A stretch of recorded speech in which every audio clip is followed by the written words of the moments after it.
mind, what are some other areas of marketing investment you think that probably don't get enough coverage in our LinkedIn and other sources?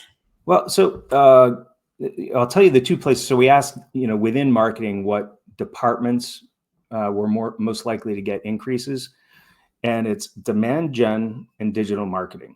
And so those two were far more likely than any others to get to see increases in budget.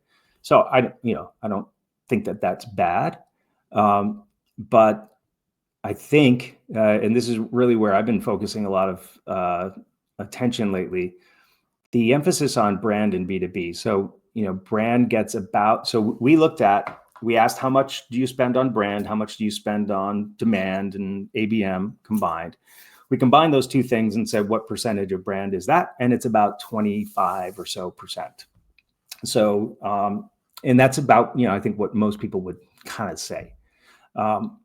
And everything that we just said about, earlier when we talked about the 95.5 and all of that, there's some other data there that would help us understand that we need to pay a lot more attention to brand.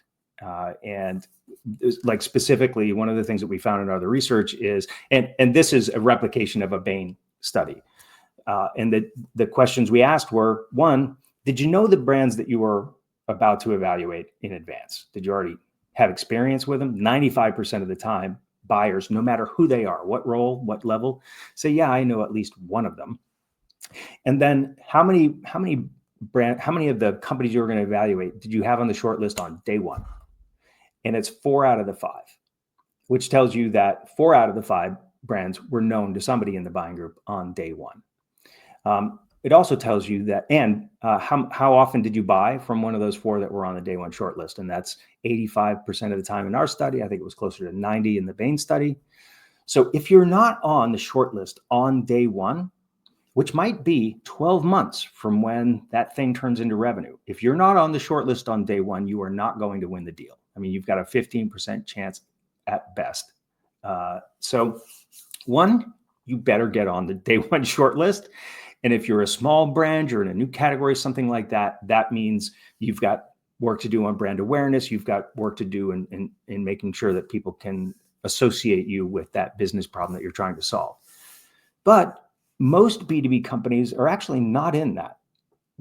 So 75 or so percent of purchases from our research are in categories that the company already owns. So I'm going out to buy something. We already have something in this category. We're replacing it. We're upgrading. We're doing something else. But I know the category. We can put 4 of the 5 vendors we're going to evaluate on the short list on day one. I've got personal experience with many of them. I'm in my 40s, 50s, or 60s. I've been through 5 or 6 or 10 cycles for this thing in the past. I know this category well. So the problem isn't for them awareness. It's, are buyers thinking about you in the way that you want them to be thinking about you now? Does the fact that, if you're one of the big 3-letter brands or something, you're going to be on the short list. But maybe you're on the short list only because you have to be put on the short list to be taken seriously. And then, they don't really like your brand, which is, I think, a lot of bigger B2B brands are kind of in that position right now. And we don't think we have to do anything about that. We don't think in B2B that we have to be likable. We don't think that we have to be people or a brand that people want to hang out with. But how in the world are the human beings who are buying in B2B any different from the human beings who are buying anywhere else? And to me, we had a modest likelihood that brand budgets were increasing this year. And I think we got to correct that. I think the ones who correct that are going to do well. I guess I would say that.